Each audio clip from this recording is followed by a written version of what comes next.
Apocalipse capítulo de número 4, e nós assim vamos dar início à segunda visão que João, o apóstolo, recebe da parte do Senhor Jesus Cristo.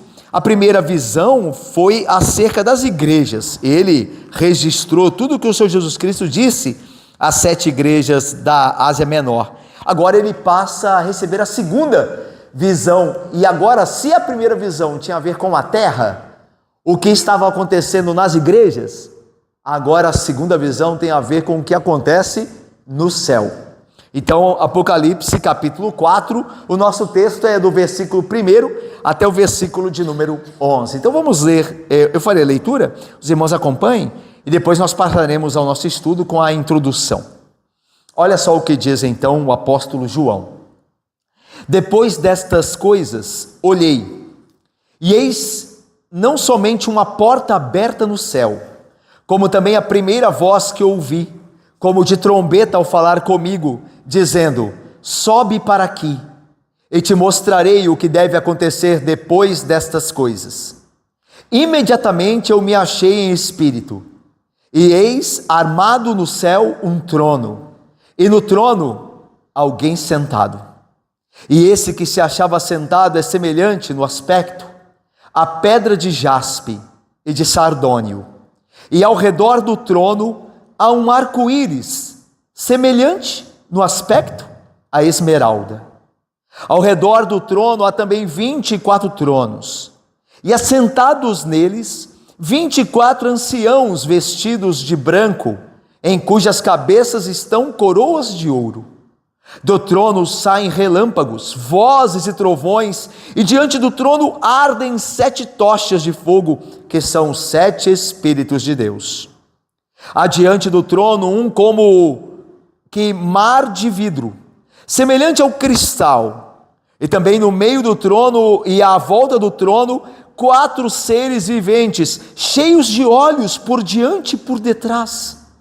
O primeiro ser vivente é semelhante a leão, o segundo semelhante a novilho, o terceiro tem o rosto como de homem, e o quarto ser vivente é semelhante à águia quando está voando.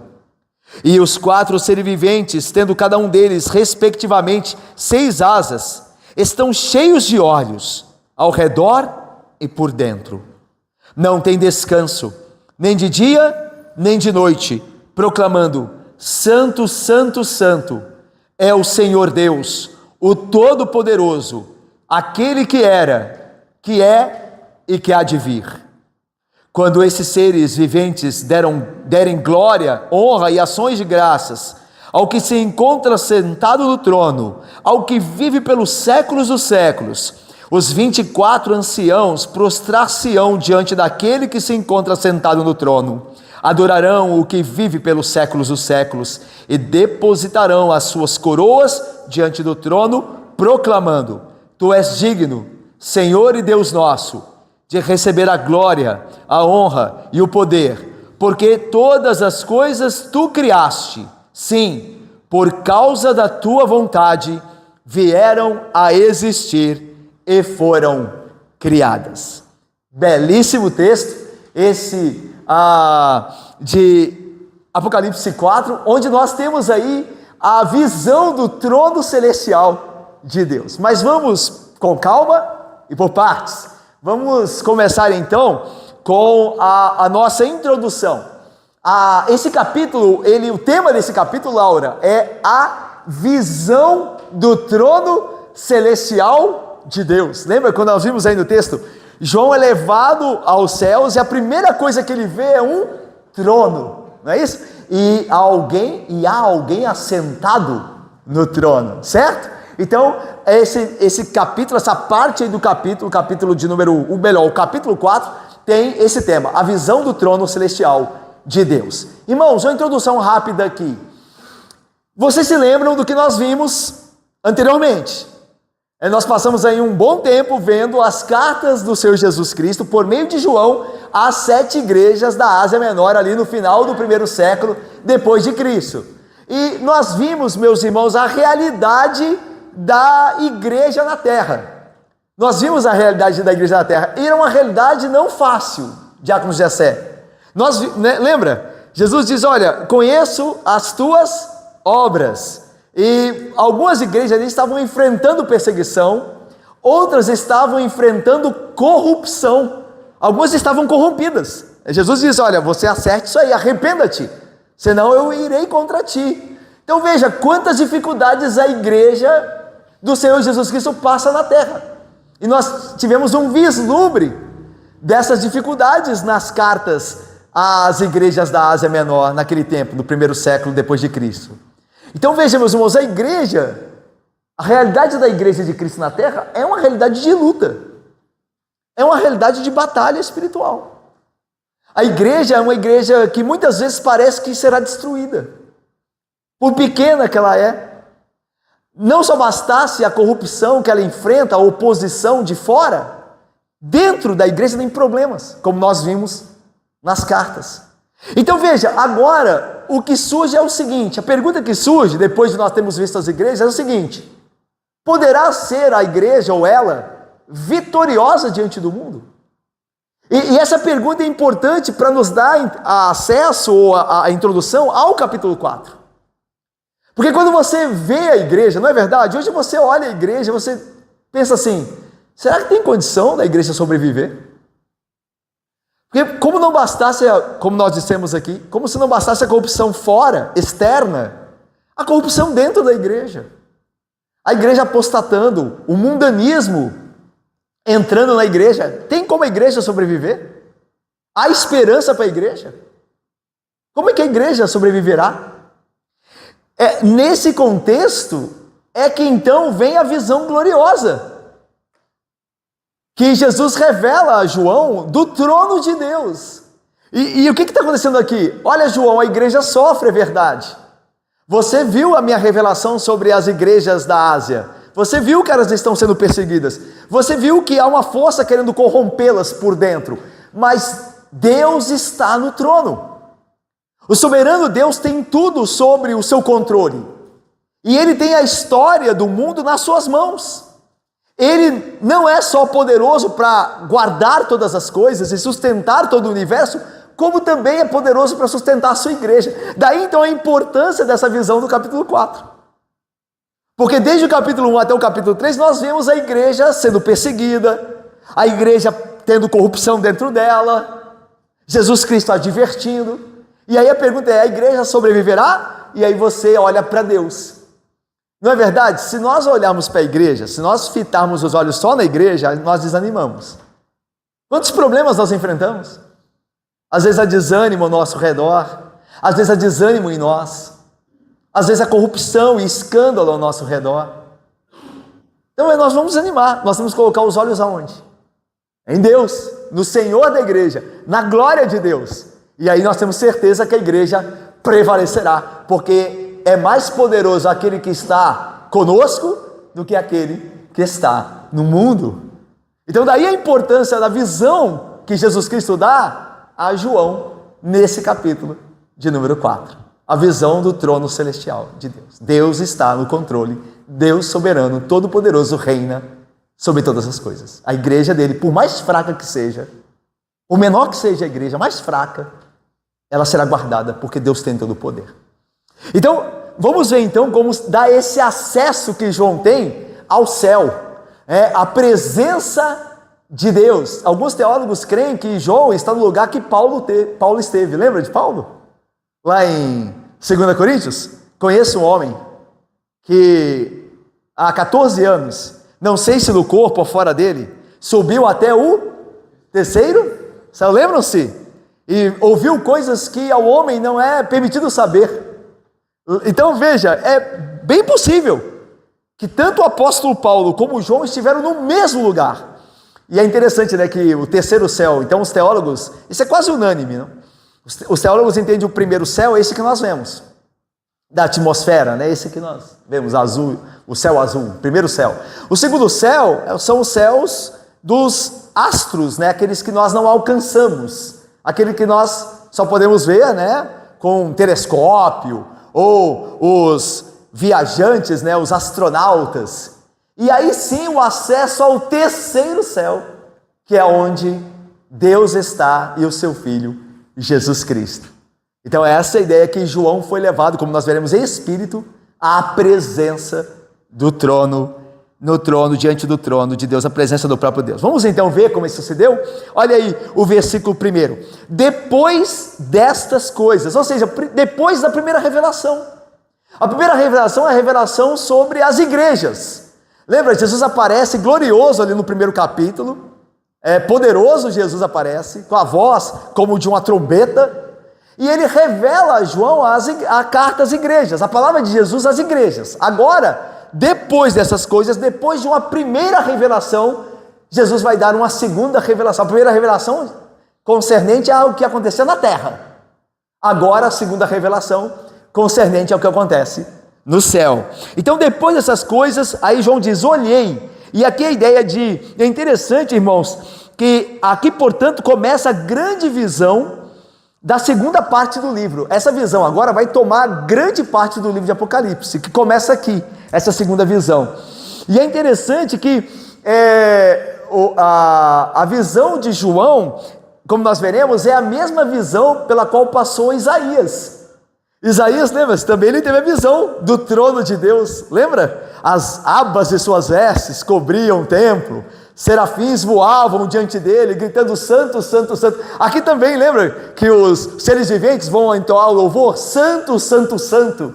Então a mesma visão que Isaías teve. Então interessante, né? Lembra que eu falei que depende muito do entendimento do Apocalipse, o entendimento do Antigo Testamento, é importante para entender Apocalipse, que você vê as mesmas cenas se repetindo. Então o mesmo local que Isaías teve em visão, é agora no qual João se encontra. E ele diz aí, ó, olhei e eis não somente uma porta aberta no céu. A ideia de convidando ele para entrar. A porta não está fechada, ela está aberta. Então a ideia é de acesso, certo? Mas mesmo assim João não se arrisca. É preciso que alguém que tem acesso convide. É preciso que alguém que tem acesso ao céu convide o apóstolo para entrar. E aí veja o que diz o texto. Como também a primeira voz que ouvi. Essa primeira voz que ouvi é uma referência ao capítulo 1, a voz de Cristo. Porque é uma voz como de trombeta, diz aí, a falar comigo. Olha aí, meus irmãos. Eu vou ler para vocês o capítulo 1, versículo 10. Achei-me em espírito no dia do Senhor, e ouvi por detrás de mim grande voz, como de trombeta, dizendo, e aí vai dizer, eu sou o primeiro, o último, e aí é Jesus Cristo se revelando a João. Agora Jesus Cristo de novo, tanto que o livro é a revelação de Jesus Cristo. Então quem está falando com João, no início da primeira visão, foi Jesus Cristo. Agora no início da segunda, Jesus Cristo também, porque Apocalipse é a revelação de Jesus Cristo. Ele que começa, ele que dá acesso a João à revelação. Então veja, ouvi também, como da primeira vez, uma voz como de trombeta falar comigo, dizendo, sobe para aqui e te mostrarei o que deve acontecer depois destas coisas. É interessante, né? Quem tem acesso ao céu? Quem é o único que tem acesso à presença de Deus Santo? É Jesus Cristo, Filho. É o único que tem acesso.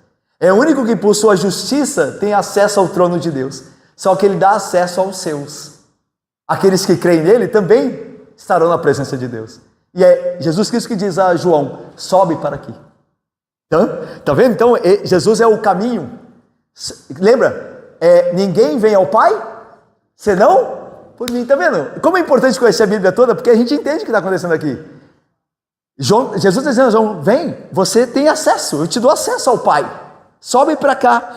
É interessante que você se lembra do que Amós, o profeta, Deus disse, né, por meio do profeta Amós, Deus nunca faz nada sem dizer antes a seus servos. Tudo que Deus fará, ele revela antes a seus servos. E aqui é a mesma coisa, né? Porque aqui você lê assim, ó, Jesus falando, sobe para aqui e te mostrarei o que deve acontecer depois dessas coisas. Então, antes de acontecer, o que Jesus faz? Ele revela aos seus servos o que está para acontecer. Olha o que o profeta Amós diz. No Antigo Testamento, hein? Certamente o Senhor Deus não fará coisa alguma sem primeiro revelar o seu segredo aos seus servos, os profetas. Amós 3:7. Então lá em Amós você encontra o profeta dizendo: Deus nunca fará nada sem primeiro revelar aos seus servos os profetas. E aí Jesus está dizendo: vem cá, João, deixa eu te mostrar o que há de acontecer. Então João aqui é o quê? Ele é um profeta.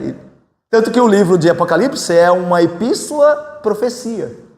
Então João é um profeta. Ele não é só um apóstolo, ele é um profeta. Porque Deus está revelando a ele o que há de acontecer. Então, meus irmãos, vamos lá. Olha aí, versículo 2. Imediatamente eu me achei em espírito. É interessante aqui, meus irmãos, que João terá uma visão espiritual do céu. Não é uma visão, Anésio, literal. É uma visão espiritual. Tanto que João diz: eu me achei em espírito. Então o que ele verá ali é uma visão espiritual. Irmãos, essa visão que João tem aqui, que nós vimos, né, o trono de Deus, tal, é uma visão simbólica. É uma visão através de símbolos, de figuras. Ao mesmo tempo, nós devemos ter em mente que o símbolo é sempre menor do que a realidade. A visão de João, por mais gloriosa que fosse, e foi, ainda assim não é como a realidade do céu. Porque o símbolo, ele é sempre menor do que a realidade. O símbolo é sempre menor do que a realidade, é que importa. A realidade é sempre melhor e maior do que o símbolo. Então a ideia de que a visão de João, por mais gloriosa que fosse, ainda assim o céu é mais glorioso ainda, mais do que se pode imaginar. Porque João está vendo em espírito. Ele está vendo coisas simbólicas que apontam para uma verdade, mas são símbolos. É tanto que vai dizer que o que está assentado no trono tem a aparência de jaspe, que era uma pedra preciosa, da esmeralda. Então é uma maneira de se falar de realidades celestes, mas a realidade é muito maior do que o símbolo. Então veja, o meu ponto aqui é o seguinte: se o símbolo já é glorioso, pensar no símbolo, imagine a realidade. Nós não podemos alcançar a realidade se o símbolo já é glorioso, a maneira que é descrito. Então vamos lá. Então imediatamente eu me achei em espírito, e eis, esse eis é legal, né? Porque aqui no grego é vejam, está chamando a você e a mim a ver com João. E eis armado do céu um trono, e no trono alguém sentado. A primeira coisa que João vê em espírito, o presbítero Marcelo, é um trono. E aqui, meus irmãos, o simbolismo do objeto é evidente. Um trono significa o quê? Governo, domínio, controle. Assim, é auto-evidente o significado do objeto. Ele vê um trono. Então existe um rei, existe um governo, existe um domínio. E a ideia é justamente essa. Lembra da pergunta? As igrejas que nós vimos, tão fracas, tão perseguidas, tão atacadas externa e internamente, elas podem sobreviver? Elas têm força? Não, elas não têm. Mas o Senhor delas tem. O Senhor é o Todo-Poderoso, é o que está no trono governando. Então essa é a ideia aqui. Então, meus irmãos, o simbolismo aqui representa poder, autoridade, governo, né, o trono. Então a visão pretendia revelar ao povo de Deus que os tronos terrenos... Lembra, meus irmãos, que naquela época, né, Domiciano era o imperador romano da época, do final ali do 1º século depois de Cristo, e era um imperador romano terrível, que perseguia a igreja. E veja, a ideia é que na revelação de Jesus Cristo, ele está dizendo ao João e à igreja, a nós aqui, que nós não devemos temer tronos humanos, poderes terrenos, porque há um poder infinitamente superior àquele que nós vemos. Há algo infinitamente maior, que é soberano sobre os príncipes e reis da terra. Então essa é a ideia. Então, meus irmãos, João, ele recebe esta visão para mostrar o controle, o domínio do Senhor. Mas vamos continuar. Tinha alguém sentado no trono, né? O versículo 2 diz, e no trono alguém sentado. E como é que é a aparência desse alguém que estava sentado no trono? Olha aí, Sofia, diz aí, olha. Versículo 3 diz assim, e esse que se achava sentado é semelhante no aspecto. É interessante, ó, Laura, não está dizendo que ele é assim. Aquele que está sentado no trono, não está dizendo que ele é assim. Ele o aspecto dele é semelhante. Então a ideia é o seguinte, é que João está usando categorias humanas para poder nos contar, narrar aquilo que ele viu. Então ele está usando as categorias que ele conhece. Então o trono, aquele que estava sentado parecia jaspe, ou seja, tinha uma cor como aquela pedra preciosa. Deu para entender? Então não é que Deus é dessa forma que ele está dizendo, são símbolos que João usa para trazer-nos uma ideia daquela visão gloriosa. Então ele diz, aquele que se acha sentado é semelhante no aspecto, primeiro, são três aí, né, a descrição, a pedra de jaspe, o sardônio e um arco-íris semelhante à esmeralda. Olha aí, irmãos, a pedra de jaspe, ela vai novamente ser citada, aqui mesmo em Apocalipse, no capítulo 21, eu vou ler para vocês, lá vai estar descrito assim, o seu fulgor era semelhante a uma pedra preciosíssima, como a pedra de jaspe cristalina. É sabido que o jaspe, essa pedra preciosa, ela tem várias colorações. Mas aqui ela assume a coloração de um cristal. Tanto que em Apocalipse o jaspe é um cristal. Em Apocalipse 21 vai dizer uma pedra cristalina, como um cristal, a pedra de jaspe. Então a ideia aqui, meus irmãos, é que aquela pedra, ela era branca, cristalina. E a ideia disso aponta para o quê? Branco aponta para o quê? Pureza. Então o jaspe ali apontava para a pureza, a santidade de Deus. Tanto que a gente pode muito bem entender assim, porque o louvor dos quatro seres viventes é o quê? Santo, santo, santo. Então, o primeiro contato de alguém com Deus é a realidade de que ele é santo. Lembra que Isaías 6, ele tem a visão do Deus santo, né, de Cristo no trono, e ele diz assim, os anjos cantavam santo, santo, é o Senhor dos exércitos.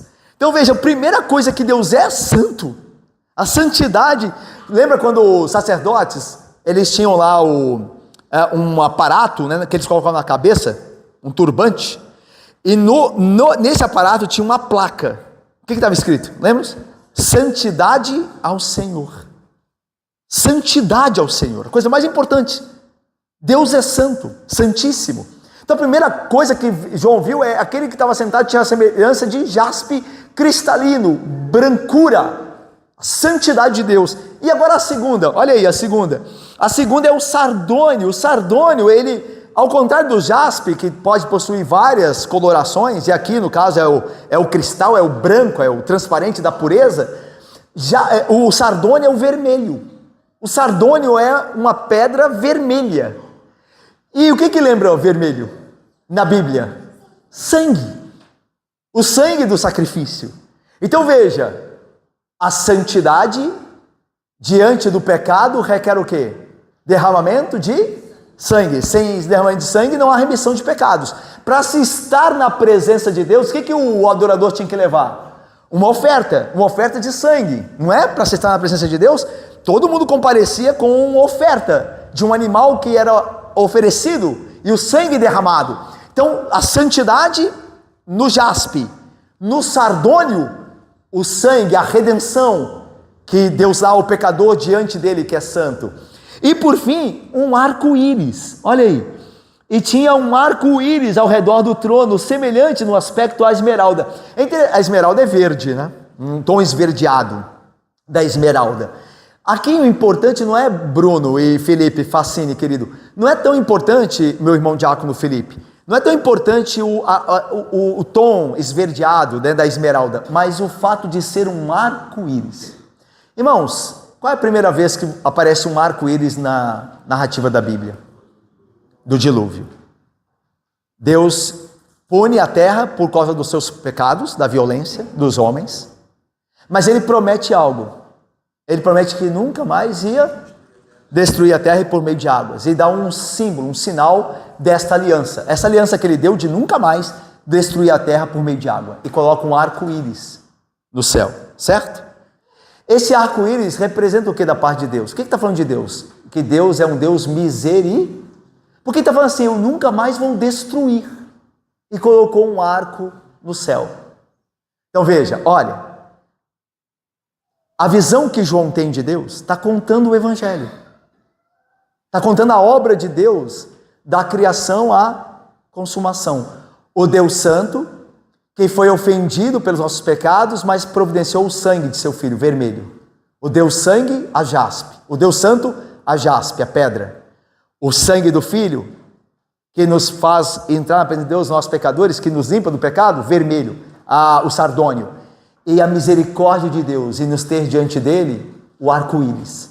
Então está contando a glória de Deus nas suas obras, da redenção.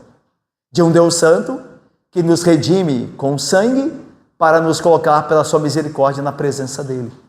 Isso que João está vendo de Deus. Ele está vendo Deus Santo, perdoador, misericordioso. Então essa é a ideia dessa visão belíssima que João tem. E aí, meus irmãos, olha só o versículo 4. Ao redor do trono há também 24 tronos, e assentado neles 24 anciãos. Veja agora que a visão que João tem, ela se desloca daquele que está no trono, do trono e daquele que está sentado, que é o que mais importa, que é o primeiro que ele vê. Porque o que mais importa é uma visão de Deus. Lembra?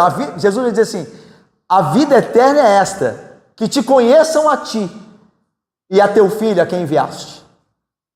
Então o que mais importa? Conhecer a Deus. Qual que é a primeira coisa que João vê naquela visão? Deus, a glória de Deus, certo? O trono, o que está sentado no trono. Agora ele vê que ao redor do trono, olha aí, há também 24 tronos, e assentados neles 24 anciãos vestidos de branco, em cujas cabeças estão coroas de ouro.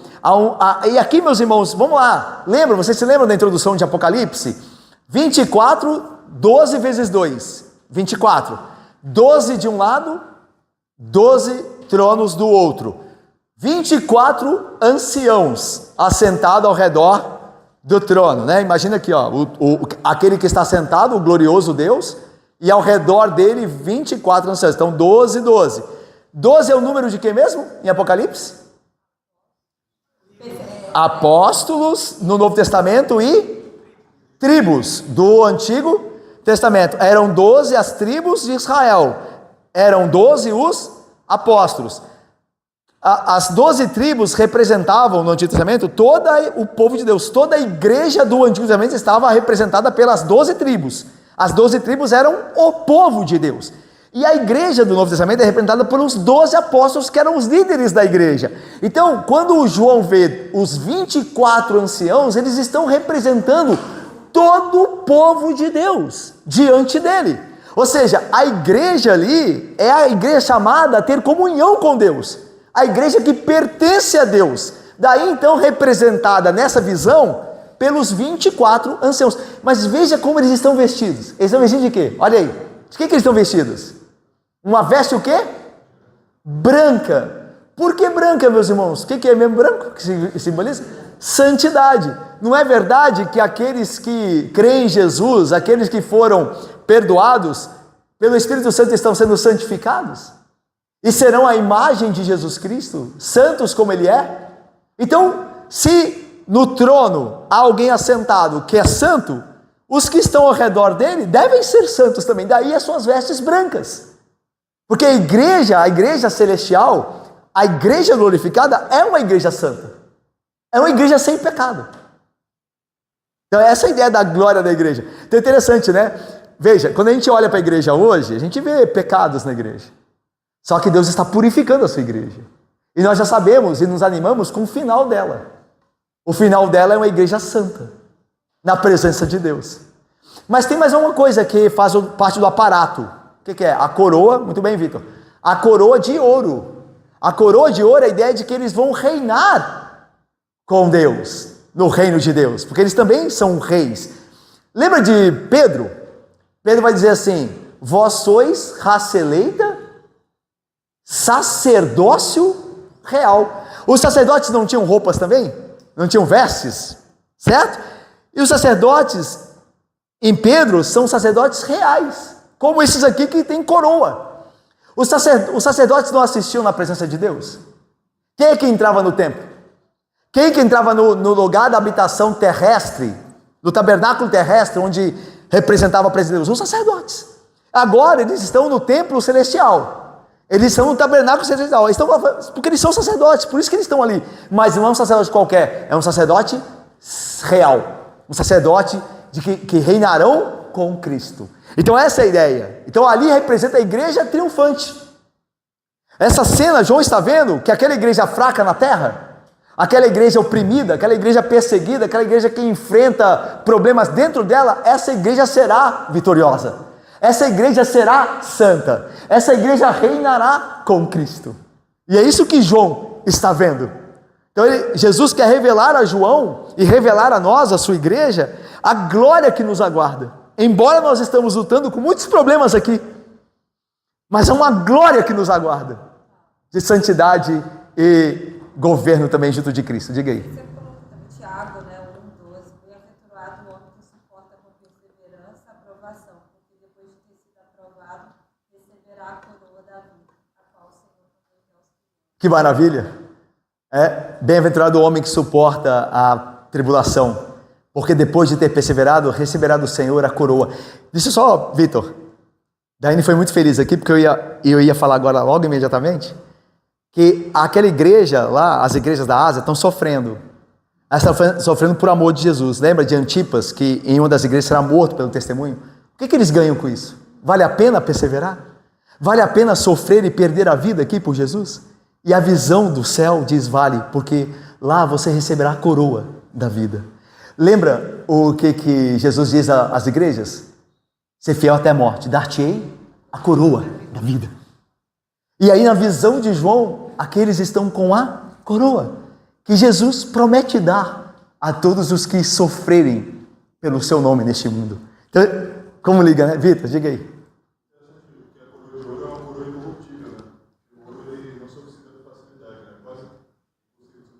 Perfeito. Perfeito. E Paulo vai dizer, que nós temos uma coroa que não murcha, uma coroa incorruptível, porque o nosso Deus é eterno e nós reinaremos com Ele eternamente. Essa ideia simbolizada no ouro ali. Então, perfeito. Veja quantos significados benditos aqui dessa igreja triunfante. Aí eu citei aqui, eu peguei uma frase de uma autora, Nancy Guthrie. Ela escreve um comentário devocional sobre Apocalipse, e ela escreve assim, abre aspas, sobre isso, sobre a igreja que sofre, mas que triunfa, a igreja que triunfará. Então você se anime, viu, meu irmão? Se anime, peça a Deus ânimo e graça e força, porque viver com a igreja não é fácil. É muito trabalho, é muito esforço você viver de maneira santa. Às vezes a igreja te decepciona de uma maneira ou de outra, mas Cristo a fará triunfante. E é isso que Jesus está mostrando a João, que vale a pena sofrer por amor de Cristo e seu reino, que é uma recompensa incomparável, indizível. Essa é a ideia. Então vale a pena ser crente? Vale a pena perder a vida por amor de Cristo? E o texto está dizendo por essa visão, vale. Vale muito a pena. E olha o que a Nancy fala. Abre aspas. Na irrealidade deste mundo, servir a Jesus não avança a carreira, não melhora a reputação de alguém, nem faz crescer a conta bancária. Porém, na realidade do céu, servir ao Senhor Jesus é a honra e o privilégio mais elevados do universo. Neste mundo, servir a Deus, veja as igrejas da Ásia que a gente viu. Traz sofrimento, tribulação, traz perdas deste mundo. É o que traz. Mas no céu, o que se recebe no céu? Glória, honra, na palavra do apóstolo Paulo. Glória, honra, incorruptibilidade será dada a todo aquele que crer e viver por Cristo. Então vale muito a pena. Essa é a ideia. Vamos continuar? 5 e 6. Do trono, continua a visão. Do trono saem relâmpagos, vozes e trovões, e diante do trono ardem 7 tochas de fogo, que são os 7 Espíritos de Deus. Adiante do trono, um como que mar de vidro, semelhante ao cristal. Irmãos, aqui são muitos símbolos, mas eles são reconhecíveis. Você se lembra de um lugar onde a presença de Deus também trouxe raios, trovões e temor? Lá no Monte Sinai.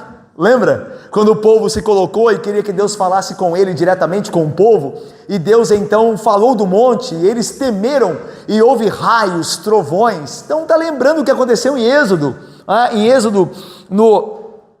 no livro do Êxodo. E é interessante, meus irmãos, até vou ler aqui em Êxodo 19, olha só: ao amanhecer do terceiro dia, houve trovões e relâmpagos, e uma espessa nuvem sobre o monte, e muito forte clangor de trombeta. A voz de Jesus era como de trombeta, a gente viu, né? Falou comigo um que tinha uma voz de trombeta, de maneira que todo o povo que estava no arraial se estremeceu, e Moisés levou o povo fora do arraial ao encontro de Deus, e se puseram ao pé do monte. Êxodo 19, 16, 17. Então a ideia aqui, meus irmãos, de trovões que aparecem do trono, trovões, vozes, relâmpagos, é a ideia da justiça de Deus, de como Deus ele se ira contra o pecado, é o que dá temor. A ideia de trovões, relâmpagos, né? Isso faz o homem temer. Então a ideia do Deus Santo que pune o pecado, que destrói aqueles que se aproximam sem se arrependerem. Então veja, Deus é misericordioso através do sangue lá, né, da pedra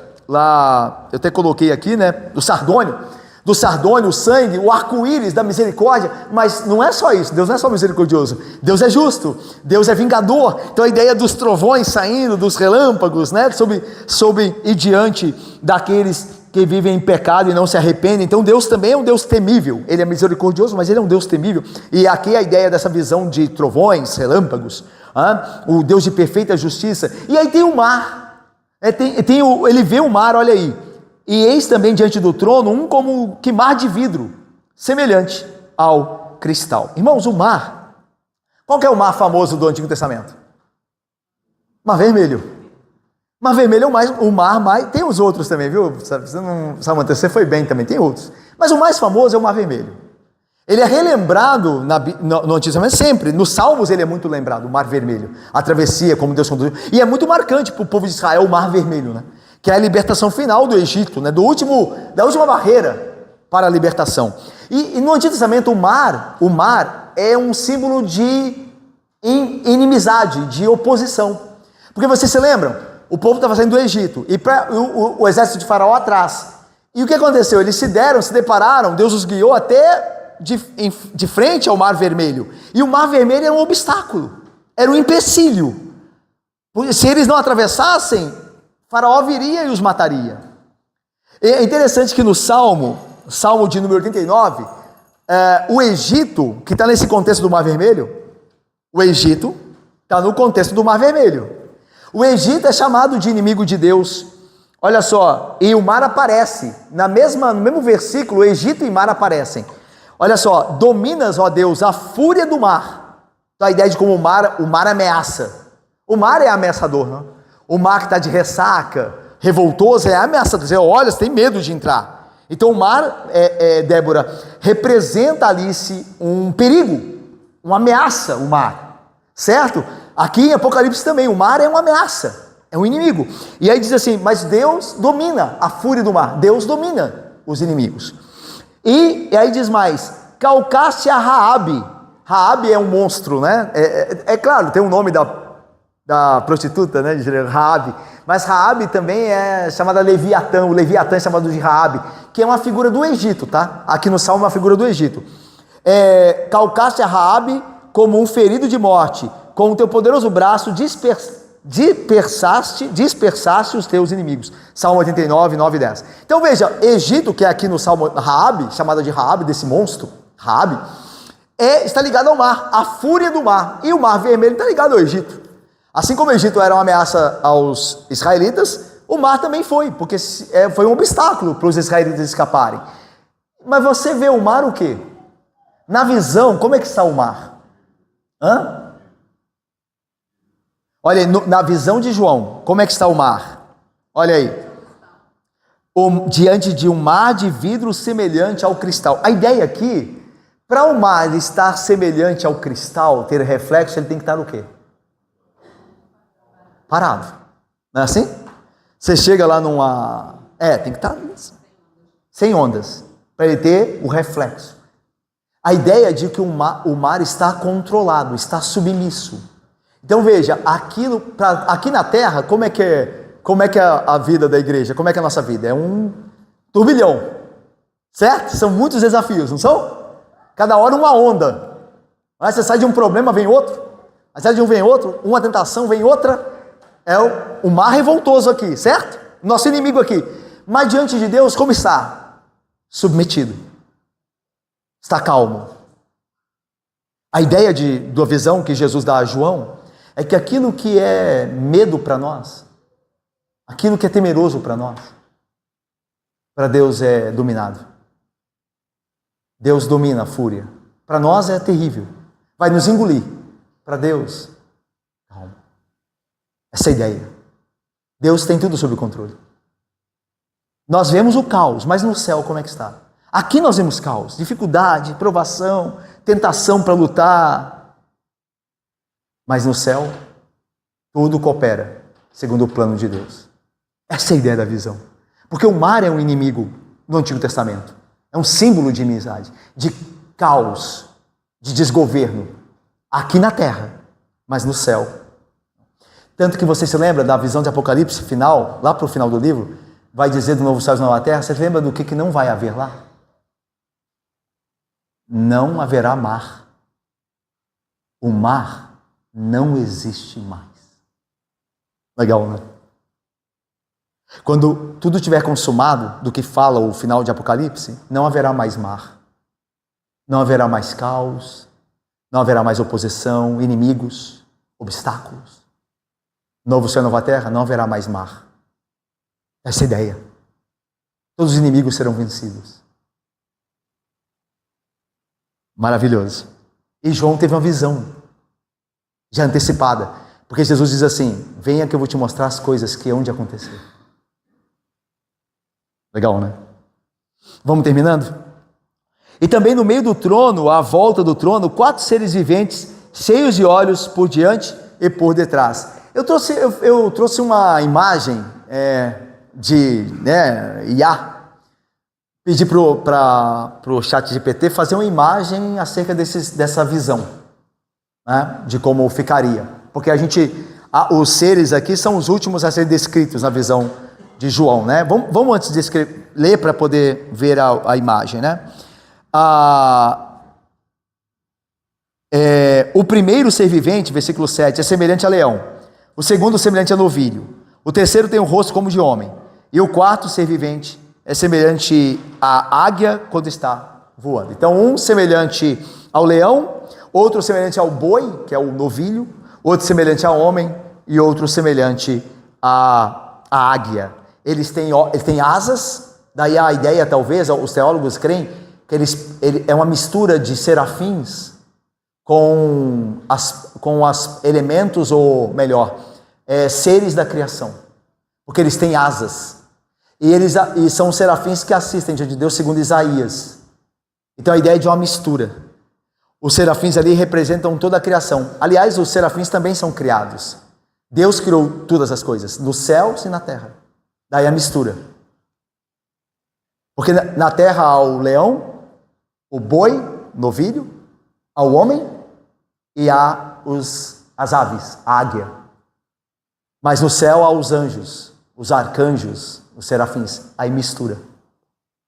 E aí você vai ver esses seres vivos aqui primeiro, adorando a Deus, cantando a Ele. Porque a criação adora a Deus. O final da criação é dar glória a Deus. Então essa é a ideia da visão. E é interessante Apocalipse, você vê, a gente vai ver isso, né? Se Deus permitir. Você vê sempre o louvor de Deus aumentando. Primeiro aqui os seres viventes. Daqui a pouco os anciãos vão se juntar a eles. Daqui a pouco os santos se juntarão aos anciãos e os seres viventes. Aí por fim todo o universo vai louvar a Deus. A ideia de ir aumentando a abrangência da glória de Deus. E aí lembra de Isaías? Então a glória do Senhor cobrirá a terra como as águas cobrem o mar. Essa é a ideia. Isaías está falando disso. Você está vendo esse Apocalipse, descrito por meio de imagens, de figuras. Então, a imagem é mais ou menos essa, né? Assim, lembra? O símbolo é pequeno perto da realidade. A realidade é muito maior. Mas aqui você tem a clareza da jaspe, o vermelho do sardônio e o arco-íris esmeralda. Os 12 anciãos aqui, 24, com vestes brancas e coroa. Os seres aqui, a águia, o homem, o novilho, o boi, o leão e as tochas, que são o Espírito de Deus. A ideia de, lembra? Os 7 Espíritos de Deus representam, as 7 tochas representam os 7 Espíritos. 7 é número de plenitude, de perfeição, ou seja, a plenitude do Espírito. E é interessante, você vê Deus no símbolo, você vê o Espírito representado pelas 7 tochas, e no capítulo 5 você verá o Cordeiro. No capítulo 5 aparece o Cordeiro que foi morto. O Pai, o Filho e o Espírito Santo. A Trindade. Diante de João. Os animais, eu tentei lá conduzir o chat, né, para dar uma ideia, né? Então são esses, né? Eu coloquei a ideia de serafim juntos, porque tem asas, mas com aspecto de animais, porque descreve muito claramente a ideia de que representam a criação. Representam a criação adorando o Criador. Tanto que o final do texto vai dizer: Tu és digno, Senhor, de receber glória, honra e poder, porque todas as coisas tu criaste. Está fazendo menção à criação, à obra da criação. Por tua vontade vieram a existir e foram criadas todas as coisas. Então daí a ideia da criação adorando a Deus. E é interessante que o texto diz que eles têm olhos, são cercados, cheios de olhos, por dentro e por fora. E é interessante que Isaías, você se lembra, os serafins não ousavam olhar. Lembra? Com 2 asas voavam, com 2 cobriam os pés, e outras eles cobriam o rosto. Os 3 pares de asas, né? Mas aqui não há nada coberto, há muitos olhos. Porque alguns teólogos entendem, e eu os acompanho, entendo assim também, que é a ideia de que por meio de Cristo, o Cordeiro, nós agora vemos a Deus. Lembra de Paulo? Então veremos face a face. E a ideia dos olhos não tampados, por causa de Cristo. Antes de Cristo, olhos tampados. Depois dele, nós vemos ele. Nós veremos nele como nós somos. Nós seremos semelhantes a ele. Teremos comunhão plena. Essa é a ideia. Então, muitos olhos para ver a glória de Deus. E uma glória que é infinita, daí muitos olhos. Porque nem todos os olhos do mundo se satisfarão vendo a glória, que é inimaginável. Essa é a ideia de muitos olhos. Então, veja, vamos caminhar para o fim, então, agora.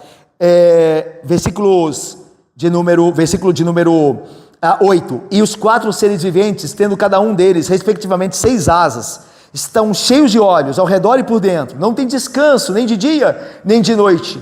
A ideia aqui a ideia do grego é não descansam. A ideia é que não é que se impõe a eles uma obrigação, e por isso eles não têm descanso. Imagine, né, você trabalha numa firma e o seu chefe não te dá descanso. Eu não tenho descanso, porque você queria até descansar, mas o seu chefe fica no seu pé. Não é a ideia. A ideia é que eles não se dão ao descanso. Numa tradução mais fiel. Eles não se dão, eles não querem descansar. Eles vivem para adorar. E aí diz, e eles de dia e de noite, Santo, Santo, Santo é o Senhor Deus Todo-Poderoso. É interessante que isso não está só na compreensão dos serafins ou das criaturas celestiais, as quais Jesus revela a João. Está nos crentes fiéis também. Você lembra que na Bíblia, o salmista diz assim, de manhã, logo de manhã te busco. E depois o salmista diz, deito e logo pego no sono, porque o Senhor cuida de mim. Deito-me e medito nas tuas obras, dia, noite. Não é só uma questão dos anjos fazerem isso, ou dos serafins, mas dos crentes. Os crentes vivem pensando, meditando e louvando a Deus, de noite e de dia. É por isso que você e eu temos que perguntar quais são as nossas conversas que nós temos do dia até a noite. Porque os santos vivem a falar de Deus o dia inteiro. Os ímpios não falam, né? Os santos deveriam. Os santos vivem a proclamar a glória de seu Deus e de Cristo, o seu Rei. Então veja, como é que você e eu nos encaixamos nessas coisas, com a nossa realidade. Então vamos lá. Terminando aqui, irmãos, deixa eu só ver minhas anotações aqui para não passar por nada que eu... Tá, legal. Lembra então a visão de... só para não passar disso aqui, a visão de João então mostra a igreja adorando a Deus, os anciãos. Eles vão adorar ainda, né? Lá eles estão apenas sentados nos tronos, mas daqui a pouco eles vão se juntar ao louvor. Mas a ideia é de que no céu está a igreja e toda a criação. Lembra de Paulo, Romanos 8? A criação geme, esperando a sua redenção. A redenção dos filhos de Deus, da igreja. Então, a criação geme esperando a liberdade dos filhos de Deus. Quando os filhos de Deus forem libertos deste mundo, então a criação se unirá a eles no louvor. É o que está acontecendo. O que Paulo falou é o que João está vendo. Então, está vendo? Apocalipse não é tão difícil. Porque Paulo já falou disso. Nós estamos vendo na visão de João aquilo que Paulo nos disse que acontecerá. Quando os filhos de Deus forem libertos deste mundo para sempre, a criação será redimida e juntamente com eles louvará a Deus. Essa é a ideia. Terminando então, quando esses seres viventes deram glória, primeiro esses 4 seres viventes, né, com a feição de animais ali da criação, deram glória, honra e ações de graças ao que se encontra sentado no trono e ao que vive pelos séculos dos séculos. Os 24 anciãos prostrar-se-ão. Aqui na verdade, né, meus irmãos, eu só leio direito aqui que eu não li corretamente, né, o tempo verbal. Quando esses seres viventes derem, no futuro, derem glória, honra, ações de graças ao que se encontra sentado no trono e ao que vive pelos séculos dos séculos. Os 24 anciãos, no futuro, prostrar-se-ão diante daquele que se encontra sentado. Então a igreja vai, então a criação vai adorar, a igreja vai adorar aquele que vive pelos séculos dos séculos, e todos eles, os 24 anciãos, depositarão as suas coroas diante do trono. O que eles estão fazendo? O que essa atitude significa? Dar glória. A ideia é, nós estamos aqui, nós vencemos o mundo por causa de Deus. Deus é digno da glória. Então eles prostrar-se-ão e tirarão as suas coroas e darão ao Deus Todo-Poderoso. Nós só estamos aqui salvos pela tua graça, pelo teu poder, pela tua misericórdia. Aí, lembra? Digno é o Deus Todo-Poderoso. Toda dignidade a Ele. Ele fez tudo. Ele fez tudo. E a ideia, versículo 11, então, tu és digno, Senhor, Deus e nosso, de receber a glória, a honra e o poder. Isso vai se repetir em Apocalipse, nos cânticos de Apocalipse, vai repetir sempre. Tu és digno, ora também, esse louvor, esse mesmo louvor será dado ao Cordeiro. Tu és digno, dizendo ao Cordeiro. Então o Cordeiro é Deus, porque ele recebe a mesma adoração. Tu és digno, Senhor e Deus nosso, de receber a glória, a honra e o poder, porque todas as coisas tu criaste, sim, por causa da tua vontade vieram a existir e foram criadas. Eu vou terminar, irmãos.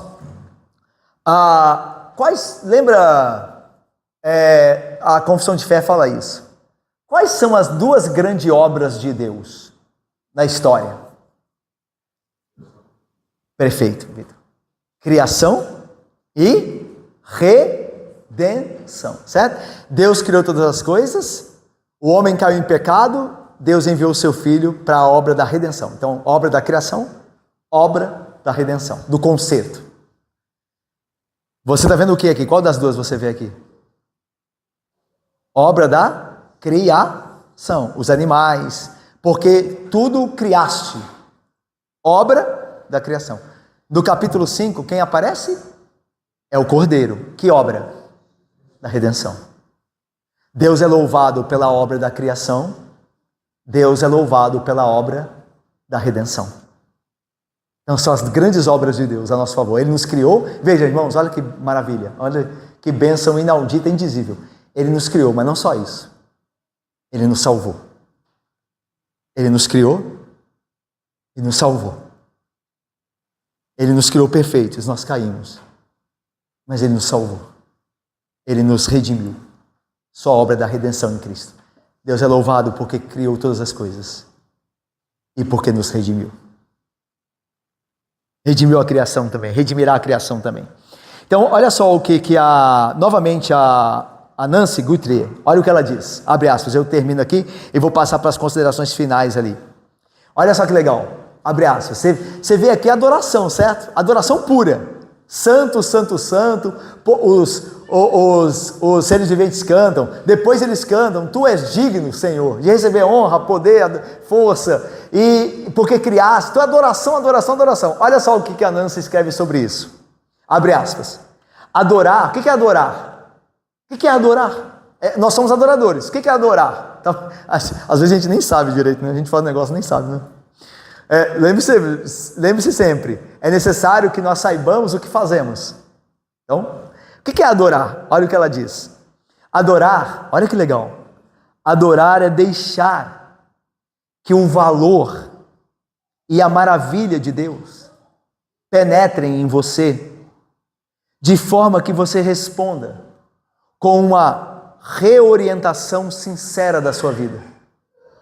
Você vê a glória de Deus, você contempla a glória de Deus, isso penetra em você, pelo Espírito, e você reorienta a sua vida agora para a glória de Deus, porque você foi enchido da glória dele, você contemplou a Deus, você viu quem Deus é, e agora você redireciona a sua vida segundo a glória de Deus. Isso é adorar. Aí ela continua. O que antes era valioso torna-se inútil. Antes de Deus, você considerava as coisas, dinheiro, prazeres, mundo, esse mundo, valioso. Depois que você viu a Deus, tornou inútil. O que antes parecia insignificante, opcional, que era a vida com Deus, passa a ter um significado para você supremo e de importância extrema. Ver o valor de Deus, que é o que João estava vendo, e dar-lhe a glória e a honra das quais ele é digno, é adoração. O que é adorar? É ver quem Deus é e responder a isso conforme a sua essência, a essência de Deus. É ter a compreensão de quem Deus é e responder isso de maneira justa. Isso é adorar. É por isso que quando você é tentado a pecar e você lembra que Deus é santo e que te salvou e você não peca, você está adorando a Deus. Porque o conhecimento de Deus está reorientando a sua vida. Está te conduzindo para o que deve fazer, porque você conheceu a Deus. Você viu a Deus. E agora você está orientando a sua vida segundo essa visão, digamos assim, que a Bíblia te revela. O que nós aprendemos aqui? Eu concluo com 4 coisas importantes que a gente aprendeu nessa visão do trono celestial. Embora os poderes da terra possam nos assustar e intimidar, Deus reina absoluto em seu trono celestial. E tudo faz tanto no céu como na terra, como lhe agrada. Aprendemos também e concluímos também que a igreja, apesar de militante, a igreja que luta, que enfrenta batalhas, provações, é a igreja triunfante, que triunfará por fim. Por meio, não do poder dela, mas do poder de Deus e da graça de Cristo. Nós concluímos também que a criação, embora sofra com o cativeiro do pecado, será redimida e participará da adoração a Deus no novo céu e na nova terra. A criação, como nós conhecemos, ela sofre por causa do cativeiro do pecado. Por causa do pecado de Adão, a criação sofre. Mas Cristo a redimiu também. E ela também será glorificada, no sentido de ser uma nova criação. Ela vai expressar também a glória de Deus quando Cristo retornar.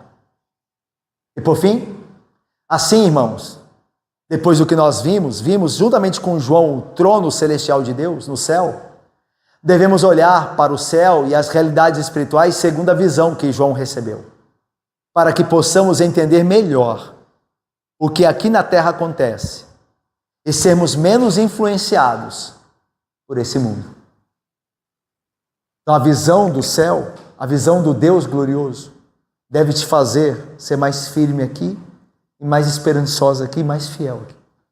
Porque há uma glória que você está destinada pela graça de Cristo a receber, muito maior do que qualquer coisa que esse mundo possa dar. Essa visão deve te reorientar. As coisas que você achava importante aqui, perderem o valor por causa dessa visão. Minha oração é que eu e você, pelo que ouvimos da parte do Espírito Santo, não esqueçamos isso. Que guardemos, que Deus no seu poder e do seu Espírito guarde isso na nossa mente e coração, o que nós vimos aqui hoje, para que nós reorientemos nossa vida segundo o conhecimento da glória de Deus. Deus nos abençoe. Amém, irmãos.